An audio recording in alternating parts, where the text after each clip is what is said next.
Primeiro foi treinado em júri com os professores, né?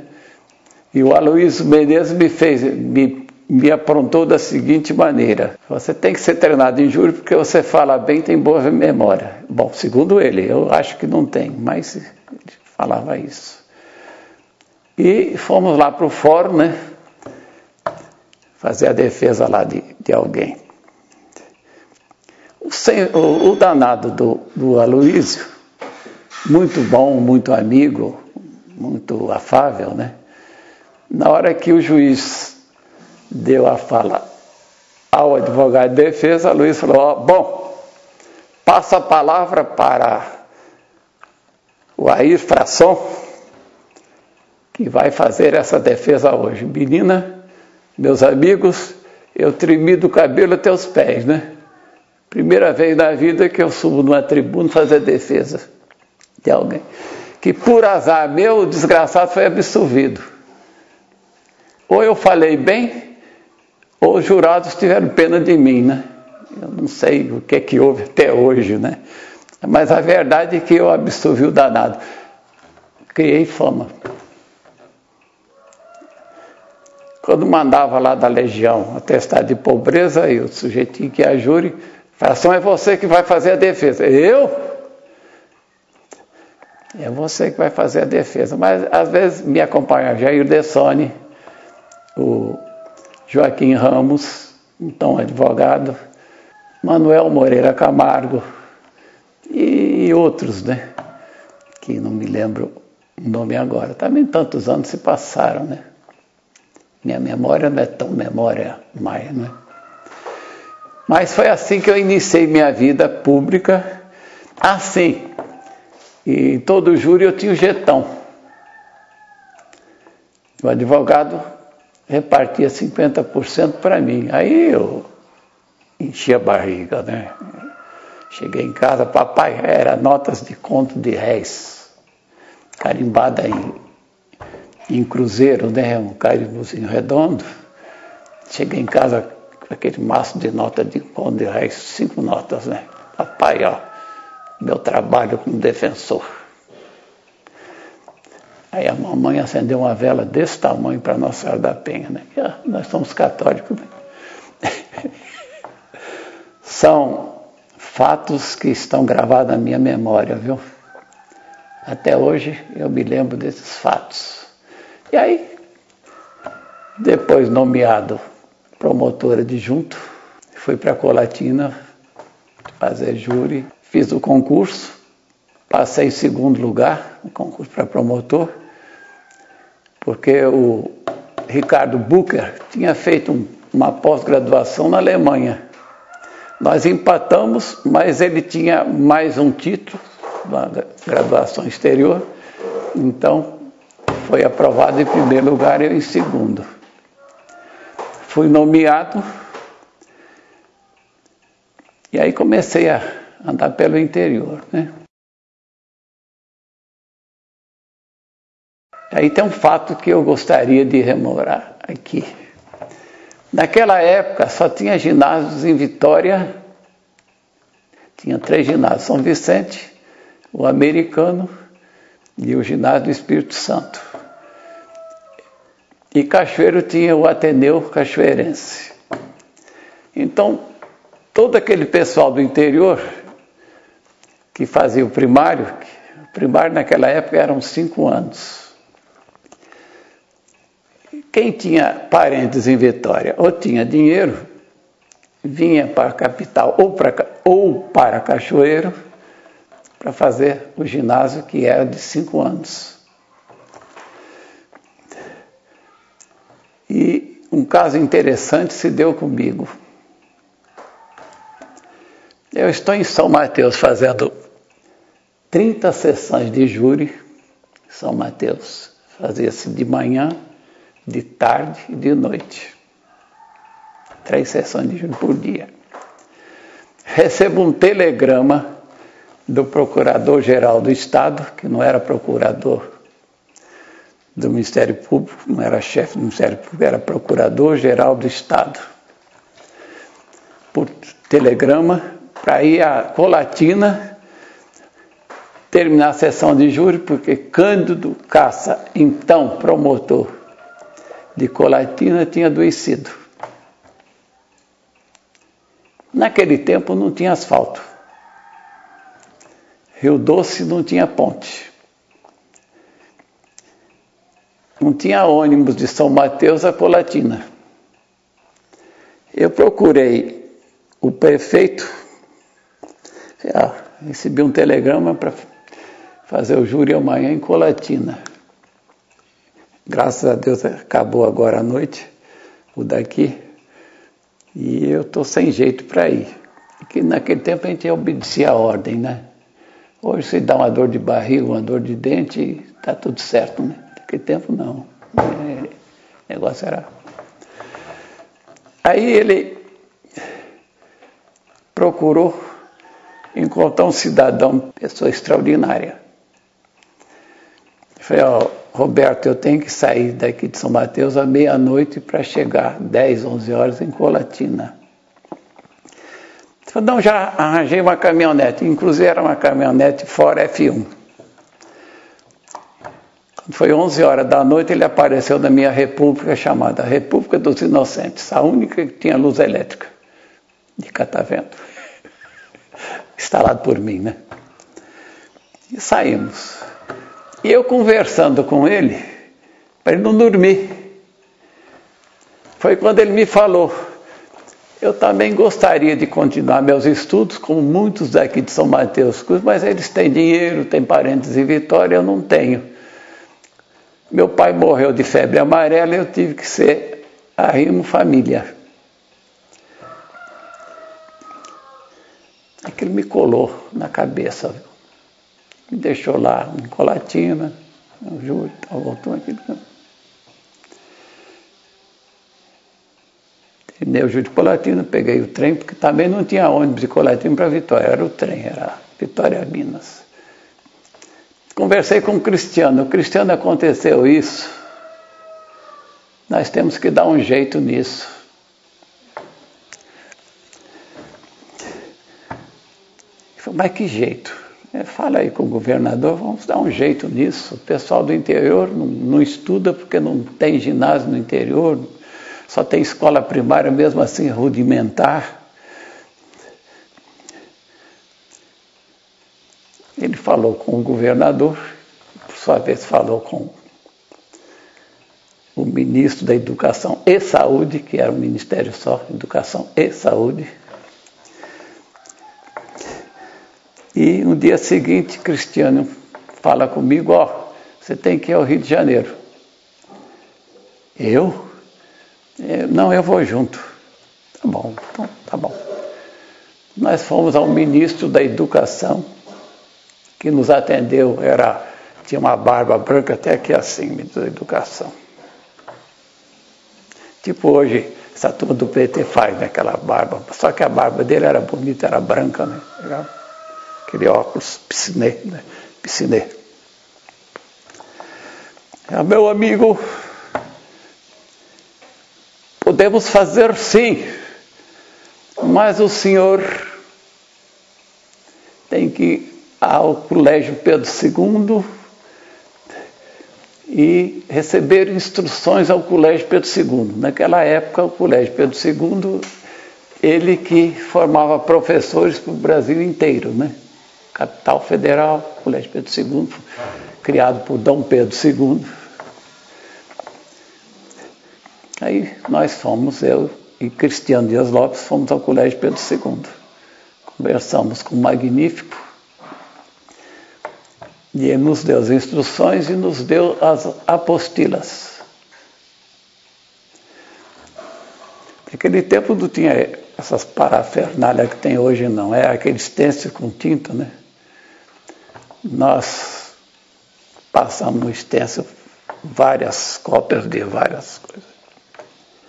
E distribuímos para os professores de Vitória uma que a gente chamava de porcelana, porque era linda, linda, a menina era lindíssima, né? Então apelidamos de porcelana, né? Não sei o nome dela, não sei, mas porcelana. Estudamos. Quando nós entendemos que já estávamos preparados. Cristiano falou com o governador e veio uma banca do Colégio Pedro II para nos examinar na escola normal, do lado do palácio. E eu fiz as seguintes matérias e fui aprovado, hein? Português, matemática, geografia, história, desenho. 5 matérias. Cristiano fez 4 matérias, foi aprovado também. A porcelana passou nas 5 matérias e fundou um ginásio lá em Aimorés. Porcelana. Bom, com isso, precisava se fundar ginásios no interior. E voltamos ao governador. Cristiano era assessor, né? Tinha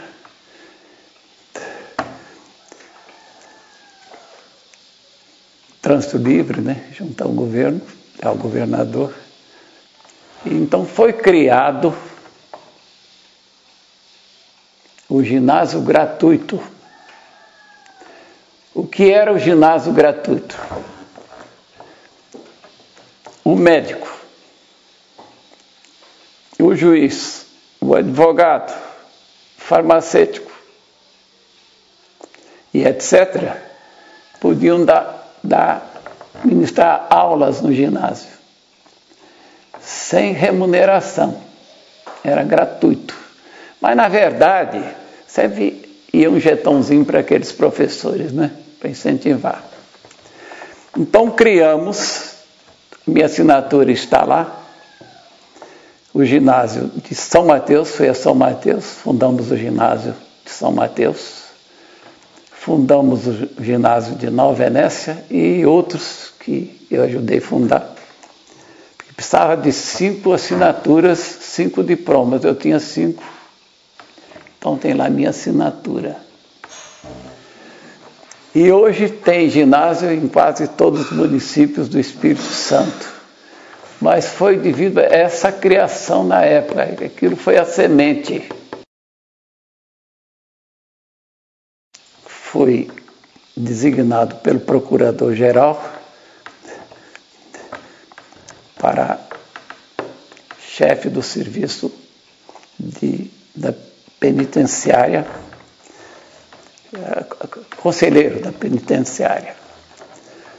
Aí eu fiz rascunhei uma legislação, levei ao conhecimento do Procurador-Geral, que levou ao governador, a Assembleia, que eram apenas 10 deputados, né? Aliás, 11 deputados, e em menos de 72 horas aprovaram a legislação carcerária, e eu na penitenciária, sendo vogal na penitenciária, cargo gratuito, sem remuneração, estatuí nota para o preso. O preso que chegasse à penitenciária de qualquer lugar do estado, ele recebia nota 4. Não podia sair. Aqueles que tivessem 60 dias bom comportamento, daí a 60 dias teria nota 5. Aí podiam trabalhar fora. E foi assim que eu consegui, em anos que trabalhei também na penitenciária, de 144 presos, consegui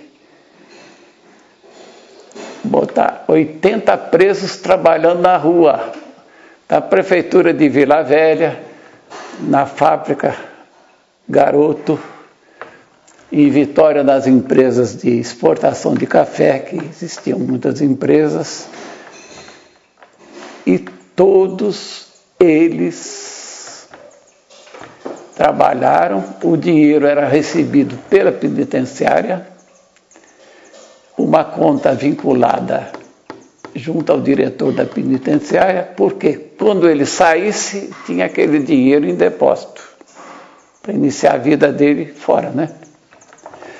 Bom, isso durante quase 5 anos. Acontece que um dia sou surpreendido por um outro colega. No dia seguinte, esse colega recolheu todos os presos e houve o maior tumulto na penitenciária. Eu, que não tinha mais nada com o negócio, tive que ir lá para acalmar a coisa, porque todos me falavam o meu nome, né? Que eu tratava o preso como amigo, como gente de casa, batia papo, contava piada, às vezes estava meio triste. Eu tenho no meu caderno 600 e tantas piadas, que uma piada eu tomava nota, né? E memória, né? Tratava o preso como gente. Hoje são animais, né? Naquele tempo eu tratava o preso como gente. Existia pouco crime de roubo, latrocínio, etc. Não existia, era crime de morte mesmo, né? E nesse estatuto interno, o preso que trabalhasse fora, cada dia que trabalhasse fora, tinha direito a 2 dias a menos na sua condenação.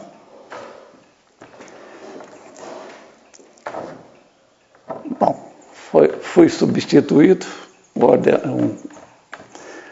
um cargo sem remuneração. No dia seguinte entrou um colega, 2 dias depois recolheu todo mundo. Quem foi lá acabar com o tumulto lá dentro da prisão fui eu, que eles chamavam o meu nome. E o então secretário da segurança foi lá em casa, de manhã cedo. A fração, só você que resolve, porque a metralhadora e o fuzil não estão resolvendo nada não, eles estão quebrando tudo lá. E só falam no seu nome. Eu falei, bom, se você me levar e me trazer, eu vou lá. Cheguei lá, estava aquela desgraceira, né? Preso com um cacete, preso com um pedaço de ferro, e soldado lá apontando metralhadora e fuzil para eles. Cheguei, eles me viram. Falei com o secretário da segurança, abre essa porta que eu vou lá dentro. Deus me livre, vou te matar lá dentro. Abre essa porcaria. Eu falei outro nome mais feio, né? Eu vou lá dentro. Chego lá dentro, tinha um preso que tinha feito o júri, e ele foi condenado a muitos anos, e foi recolhido para lá. Eu pensava jato. Vamos fazer um negócio, meu amigo? Eu dou a minha dentadura e você dá a sua dentadura, nós fazemos negócio e ainda te volto muito dinheiro. Aí desgraçaram a rir. Eu comecei a contar piada, fiz sinal para o secretário, ó, tira esses policiais daí, tira essas armas daí, ó. Manda essa turma cair fora. Na hora do almoço, sentei na cabeceira da mesa dos presos, almocei com eles e falei com eles, ó, tenham paciência que eu vou resolver isso, mas não é num dia nem 2 não. Primeiro nós vamos tirar o camarada que veio em meu lugar. Isso é com o governador e procurador. Depois nós vamos ver quem pode assumir o cargo que eu tinha aqui. Mas vocês fiquem tranquilos que toda semana eu venho visitar vocês aqui. Daquele dia em diante, nunca mais houve motim na penitenciária. Quem me substituiu depois foi Ezequiel Ronque Neto, então promotor de justiça. O Ezequiel, além de ser um intelectual, né, tem livros escritos, aquele negócio todo, é um bom vivant, né? É um gentleman, né? E nunca mais houve tumulto na penitenciária. Então essa é a história que eu posso contar. Chocolatina era a rainha do Brasil em exportação de café, produção e exportação. Corria dinheiro a rodo, mas lá, numa sessão, só fiz 22 julgamentos. 3 juízes, porque um não aguentou, veio um substituto, voltou Jairo Matos para continuar, porque um que veio ser desembargador, veio ser presidente do tribunal, agora me esquece o nome dele. Também tantos anos se fazem, né? O tribunal eram 7 desembargadores. O tribunal eram 7 desembargadores. E ele, presidente do tribunal. Era um sujeito extraordinário, inteligência rara, de uma capacidade intelectual fora de série, inteligente, sério, decente, educado. Ele gostava muito de bater papo comigo. E eu contava para ele piadas, né? Gostava, ria, né? Presidente do tribunal. Quando eu estava ali no tribunal, por ali, nas varas que eram embaixo do tribunal, em cima, ele sabia que eu estava lá, mandava o ajudante me chamar para ir lá em cima. O que é, presidente? Vamos bater um papo? Eu estou meio cansado, processo mais processo, né? Falava baixinho, processo mais processo. Vamos contar umas histórias? Aí eu contava uma piada, né? Aí contei uma de um português, que não vou contar agora, que é piada de português, né? Ah, mas ele riu tanto, mas riu tão alto que o juiz que estava lá embaixo ouviu a risada, correu lá em cima para ver por que o presidente estava rindo tanto. Esse era o ambiente que a gente tinha naquela época. Agora, juízes eram intelectuais, juízes trabalhavam. A justiça era uma só. Um juiz para fazer o federal, outro para fazer o trabalhista. 2 criminais e 2 civis. Para toda essa grande vitória, inclusive Viana. E davam conta do recado. O Ministério Público não existia como estatuto. Tinham 3 artigos da organização judiciária que versava sobre promotores. Promotores públicos, não era promotor de justiça, promotor público. E em 56 ou 57, e o nosso chefe era ligado ao secretário da Segurança, secretário da Justiça, não da Segurança, da Justiça. Com esse primeiro estatuto do Ministério Público Nacional, é que se criou o cargo de Procurador-Geral do Ministério Público, nomeado pelo governador. Não era eleito, não. Era nomeado pelo governador, escolhia, né? Entre os procuradores, escolhia um para ser procurador-geral. Em 67, uma lei discutida, aprovada e sancionada, deu autonomia ao Ministério Público. O procurador-geral tem status de secretário de governo. Passou a ter status de secretário de governo. Ele é eleito e nomeado pelo governador do estado, assim como desembargadores que são eleitos e nomeados pelo governador do estado, né? E passou a ser promotor e procurador de justiça, não promotor público. Passou a ser promotor e procurador de justiça, dessa lei em diante. Então, eu me aposentei como procurador de justiça, corregedor de justiça. Quando eu fui eleito corregedor, E eu dissera na época, se tiver um voto contra, eu não aceitava, doido para sair, já com meus 36 anos de serviço. E queria tomar conta disso aqui, né? Sou filho de um agricultor, né? E eu sabia que tinha um que ia votar contra mim. Então, eu falei, tá bem, eu aceito, mas se tiver um voto contra, eu não aceitarei. Crente que o desgraçado fosse votar contra mim. O miserável votou a meu favor? Ô diabo! Tive que assumir o cargo de corregedor. Tive que ficar quase 2 anos. Quando corregedor, tinha um monte de processo administrativo contra promotores, porque o meu antecessor só sabia processar, né? Ia de madrugada na comarca, se o promotor não estivesse lá, fazia um processo administrativo, fazia constar no livro 5 do cartório, né? E cópias para o processo administrativo, penalidades. Eu peguei lá aquele ponto de processo. A Uda era a minha secretária, que eu nunca pus mais de um assessor, um só chega. Tinha direito a 5. O anterior tinha 5 assessores. Eu, quando assumi, só uma datilógrafa.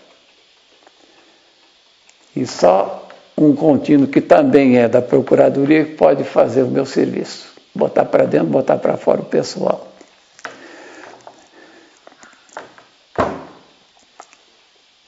Aí comecei a ver aqueles processos, vi que tudo aquilo era perseguição mesmo, viu? Por que o promotor, às 8 horas da manhã, tem que estar no fórum? Se o expediente começa ao meio-dia, e até hoje é o meio-dia, viu? Tem gente que chega às 2 horas no fórum, tem que estar lá meio-dia. Aí são grandes. Interrogação, né?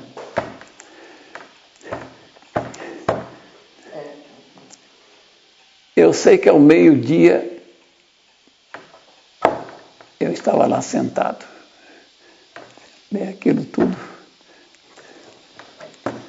Aúda, bota no papel e bota essa porcaria toda no arquivo. Arquivei tudo quanto foi processo. Tinha 30 e tantos processos. Perseguição a promotor. Comarca sem telefone, sem luz elétrica, sem asfalto.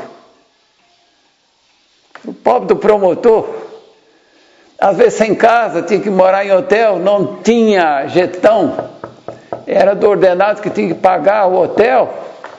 Hoje é uma maravilha, tem carro, tem motorista, tem etc, etc, etc. Naquele tempo não tinha, não, senhora.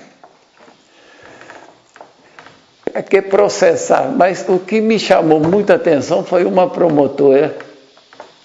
Esse caso é bom gravar aí. Ela morava em Cachoeiro e ela tinha um pé que era assim, virado. E de Cachoeiro a Rio Novo do Sul, tinha ônibus toda hora. Tinha um ônibus que ia e voltava, né? E ela geralmente chegava em Rio Novo do Sul, 9, 10 horas. E trabalhava até 4, 5 horas. Quando era 4, 5 horas, pegava o ônibus e ia embora para casa, porque ela, para tomar banho também, tinha uma mão também que não abria. Muito inteligente, muito distinta. Um processo porque ela chegou atrasada no fórum. Chegou às 9 horas. Que o corregedor chegou lá às 7 horas da manhã, esperou até às 8 horas, ela não veio, aí ele fez um processo administrativo contra a promotora. Não vou dizer o nome do antecessor. Aquilo me doeu o coração, viu? Mas doeu por dentro mesmo.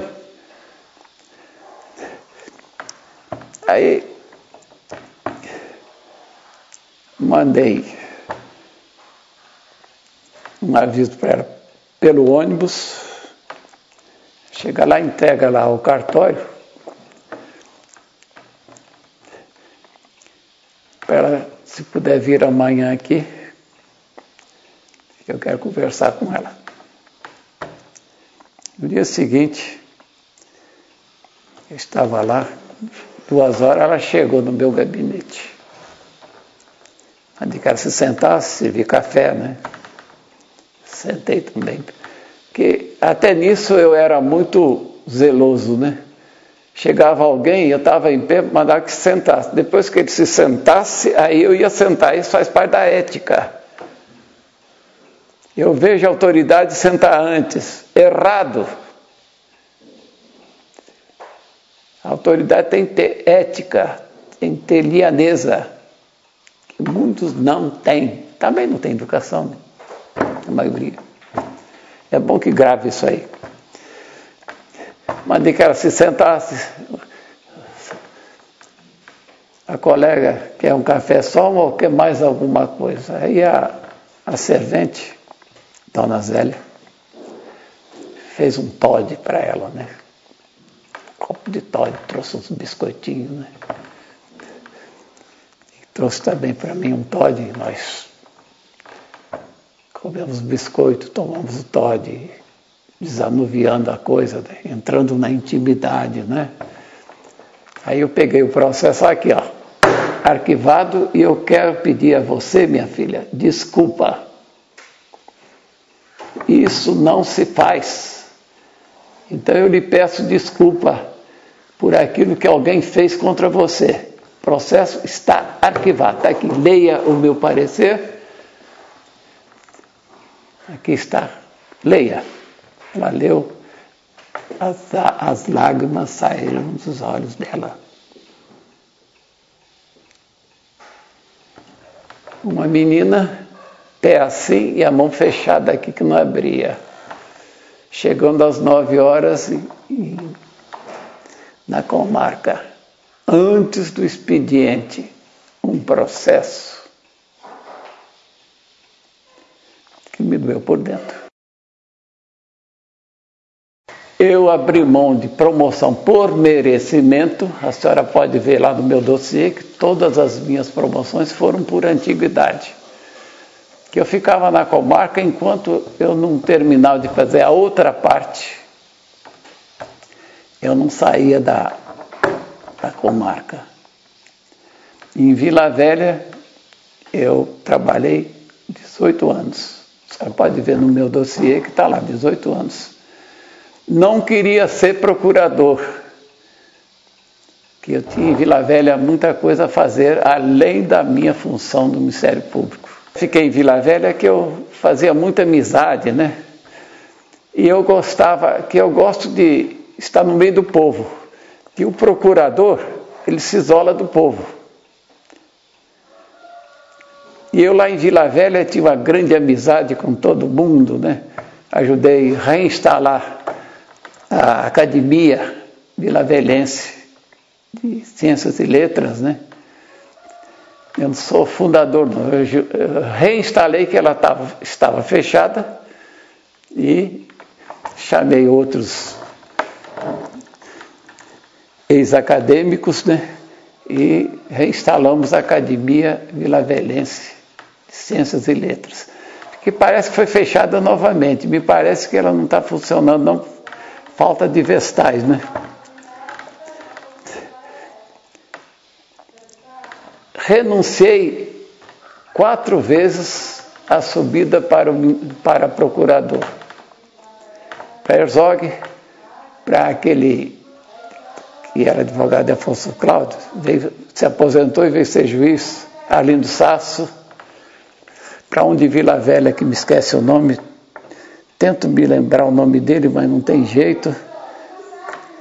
Teve um outro que eu renunciei para ele ao invés de assumir o cargo, chegou lá, se apavorou, aquele monte de processo, requereu aposentadoria. Não vou dizer o nome.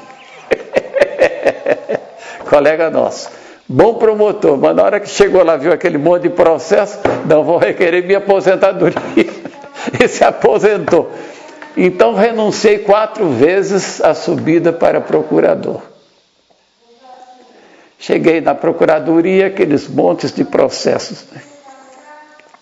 Minha Nossa Senhora da Penha, onde é que eu me meti, né? Mas a pedido do próprio presidente do tribunal, que era meu amigo, trabalhou comigo em várias comarcas, né? E do Aníbal Taídes de Lima, que veio ser desembargador, era procurador-geral e veio ser desembargador, que também veio falar comigo. Não, você tem que subir sim, você precisa subir. Que negócio de renunciar? O Aníbal era meio estourado, parece que já morreu, né? Aliás, essa cambada toda já foi embora, né? Estou aqui para contar a história. Até o Cristiano já morreu agora recentemente, né? Mas aí eu resolvi subir para a procuradoria. E a primeira coisa foi botar em dia todo aquele serviço. Era proibido de levar processo para casa. Mas eu levava. Eu tinha uma pasta daquela tipo balaio, né? Processos mais difíceis, porque eu tinha o meu escritório em casa, né? E levava de noite, de madrugada, que eu acordo todo dia às 2 da manhã, né? Até hoje, né? E conseguia despachar alguns processos em casa. E de manhã cedo também. E consegui botar em dia o serviço afeto a mim. Quando fui eleito corregedor, não tinha um processo na minha gaveta. Todos eles tinham sido despachados por mim. Na Constituição de 88, onde a Câmara Federal tinha grandes juristas, o Senado também grandes juristas, e o presidente era um homem que tinha letras, foi elaborada uma excelente Constituição. Saímos do regime militar para a democracia e constituiu-se de um parlamento de homens de valor e de grandes conhecimentos. Inclusive aquele que morreu lá no mar, que era o presidente da Câmara, Ulisses Guimarães, que era também um jurista, e na hora levantou a Constituição e disse: esta é a Constituição cidadã. Ulisses Guimarães, logo depois ele morreu lá no mar, né? Era uma excelente Constituição. Eu tenho minhas preocupações, porque atualmente o Senado tem mudado alguns artigos constitucionais. E muitos desses artigos são mudados por pessoas que não são juristas. São senadores, mas não são juristas. Então eu tenho uma grande preocupação de fazer daquilo uma peneira, né? Porque a Constituição de 88 foi excelente, muito bem elaborada. Tanto é que, num seminário em Brasília, depois veio para Vitória, e eu tive condições de falar. Não era inscrito, né? Mas alguém lá falou uma besteira, eu botei o dedo para cima e falei: ó, o que você falou aí está tudo errado, hein? Seu discurso aí lido, troca isso aí, esse parágrafo aí, porque seu discurso foi batido tudo errado. O caso é assim, assim, assim, assim. Então vem aqui falar perfeitamente, e eu vou falar. Aí eu estava sentado cá atrás, né? Levantei o dedo e lá o presidente era, esquece o nome, era lá de Brasília, o camarada. Você é um sujeito bom toda a vida e muito preparado. Me chamou de excelência. Vossa Excelência queira se dirigir à tribuna, tem direito a fazer a contestação. Perfeitamente. Eu nunca li discurso. Sempre fiz uma agenda e falava. Agora, eu vejo no Senado a turma ler, vejo na Câmara a turma ler. Não. O homem preparado não lê discurso. Ele olha a plateia, olha os olhos das pessoas e tem uma agenda e disserta aquilo. Aí entra na cabeça de quem está ouvindo. Agora, ler um discurso, uma matéria completamente diferente do assunto atinente, o camarada fica batendo papo com um colega do lado, ou então faz isso assim, ou então olha para fora, para a porta de fora. Eu tenho visto isso por aí afora, né?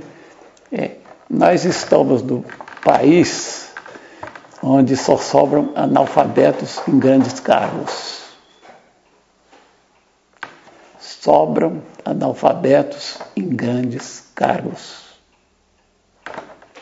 Isso é profundamente lamentável. Tanto é que nessa minha fala, de cor, eu falei na carta de Rui Barbosa. Não sei se vocês já ouviram falar na carta de Rui Barbosa. Rui Barbosa, naquele tempo, era carta, não era artigo, né? Hoje é artigo, naquele tempo era carta, né? E Rui Barbosa, um dos mais preparados juristas do Brasil, da época, hoje talvez tenha outros tantos, né? Que são poucos. E ele escreveu essa carta onde dizia: pobre Congresso Nacional, faltam juristas e homens competentes. Só sobram, ele não diz sobram, só sobram pessoas sem o menor conhecimento jurídico e de leis. E às vezes nem sabem o nosso português. São deputados e são senadores. Sem comentário, né? Eu fui agraciado em várias comarcas, em vários municípios. Inclusive Santa Maria do Jetibá, eu pedi para arriscar o meu nome lá e botar o nome de Luiz Ostmaster, que foi promotor em Santa Leopoldina há 36 anos. Nunca quis promoção nem remoção. Ele era filho de Santa Leopoldina, nomeado promotor, e nunca saiu da comarca. Era amigo de todos, falava correntemente o alemão, que ele era filho de alemão, né? Eu, quando fui a Santa Leopoldina, pedi remoção para Santa Leopoldina, para ficar mais perto aqui da fazenda, que quando eu comecei, trabalhava-se no sábado. Depois Getúlio Vargas, fazendo demagogia, está gravando? Grava isso aí. Tirou o serviço do sábado. Então a gente não trabalhava nem no sábado nem no domingo, né? A não ser que o júri fosse até madrugada de sábado.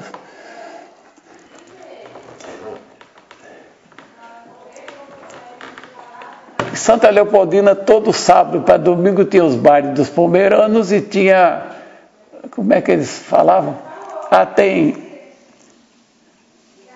Tem bacurim assado. Sabe o que é bacurim assado? É morto. Ninguém sabia quem atirou, não sabia quem morreu. Era baile onde se tomava muito chinape, aqueles bailes de concertina, foque. Aí eu chego lá, encontrei com um amigo do meu tempo de criança, Antônio Uliana, que era dentista prático em Santa Maria, falava bem o alemão. Eu chamei o Toninho e Uliana. Toninho, nós precisamos dar um jeito lá em Santa Maria. E você que vai dar o jeito lá. Você fala bem o alemão. Eu entendo o alemão, mas o pomerano, o alemão não entendo bem não. Mas que jeito? Você vai dar um jeito lá e você vai comigo para Vitória hoje. Peguei Toninho e Uliana. Fui ao governador, então, Chiquinho Aguiar. Falei com o secretário, que foi meu colega de faculdade, era secretário do interior. Falei com ele. Ele fez o documento, Chiquinho assinou. No dia seguinte, de manhã cedo, pego o Diário Oficial, estava a nomeação de Antoninho Uliana para subdelegado de Santa Maria de Jetibá. Toninho tinha viajado na véspera, né? De manhã cedo, peguei o Diário Oficial, fui a Santa Leopoldina, de lá fui a Santa Maria. Leia isso aqui. Você foi delegado, você foi nomeado subdelegado desse distrito, e de hoje em diante não quero mais tumulto aqui nessa região. Meus amigos, ele assumiu o cargo, na minha presença, né? E do juiz, o juiz foi comigo. O juiz sabe quem é? Renato Pacheco. Já é falecido, né? Diabo, todo mundo já faleceu. Toninho e Uliana também já faleceu, agora há pouco tempo. E daquele dia em diante, nunca mais houve assassinato em Santa Maria do Jetibá. Então, os anos se passaram. Um dia sou convidado para o procurador-geral para receber um título em Santa Maria de Jetibá. Eu não fiz nada lá. Mas você tem que ir. Agora tem uma coisa, não vá de cueca não, hein? Tem que ser de paletó e gravata. Falei, desgraçou. Paulo Artung, então governador, aí paletó e gravata, gostei de dar um nó na gravata, que já não sabia mais dar nó na gravata. Peguei, aqui eu tenho 5 motoristas, né? Peguei um deles, uma Santa Maria, que tem lá qualquer coisa. Disse para eu ir lá, mas não falou o que era. Chegou lá, a primeira coisa que eu vi no Ministério, no prédio do Ministério Público, a infração. Errado. Eu não devo merecer essa homenagem, não. Quem tem que merecer essa homenagem é Luiz Osmaster, que foi 36 anos promotor desta comarca. Raspe isso hoje ainda, então passa a calma em cima, porque senão vou embora. E realmente foram lá e taparam o meu nome, né? E agora eu estou sabendo que botaram lá, Luiz Ostmaster. Mas eu recebi esse título por isso, por grandes serviços prestados em Santa Maria de Jetibá, inclusive no dia que eu recebi o título, Toninho e Uliana, já velhinho, andando de bengala, arrastado pela filha mais velha, estava lá presente. Paulo Artung, presidente do tribunal, os prefeitos da região, promotores da região, recebi esse título aqui, lá em Santa Maria do Jetibá. E fiquei muito alegre, né? Pelo menos fiz alguma coisa, né? Sim. Porque o promotor não é só no gabinete, não. Ele tem mais obrigações a fazer. Que sejam promotores, que sejam bons, sejam conselheiros e que, quando olhar uma pessoa, procure enxergar também aquela pessoa. Quando se vê uma pessoa, tem que enxergar a pessoa que está vendo. Que façam como eu fazia. Quando eu dava esmola a um pobre, quando não podia cumprimentar às vezes, mas dava um bom dia e que Deus o ajude. Isso que o promotor tem que fazer, tem que se baixar e ao povo. Aquilo que o Papa João Paulo II falou para os padres, não é o padre esperar na igreja, o católico, mas o padre ir de encontro aos católicos, que está acontecendo, igreja carismática, né? Antes era indumentária, a mulher não podia ir de calça comprida, não sei o que, hoje não, vai de qualquer jeito, que o bom está por dentro da pessoa e não por fora da pessoa, né? Foi o Papa. E eu sempre fui assim. Quando vejo uma pessoa, eu enxergo a pessoa que estou vendo. Para mim, aquele que está pedindo uma esmola é um ser humano. Você está ali pedindo uma esmola porque ele não tem outra coisa que possa fazer. Às vezes é um aleijado, às vezes é um cego, às vezes é um doente. Está ali pedindo uma esmolinha pelo amor de Deus. Então, demos a esmola, cumprimentemos aquela pessoa, enxergamos quem ele é. Esse conselho eu dou para os meus colegas que estão entrando hoje, que eu vejo muito colega de nariz para cima. Isto é terrível. Quanto mais alta a autoridade, mais humilde ela tem que ser. Não importa o cargo, seja até presidente da República. Quanto mais alto o cargo, mais humildade tem que estar intrinsecamente naquele cargo. Este conselho darei para os meus futuros colegas, para os que estão já no Ministério Público e aqueles que vão entrar. Quando se vê uma pessoa, se enxergue aquela pessoa que está vendo. Trate-a bem. Trate-a como ser humano, como nós outros somos. Esse é o conselho que eu dou a todos.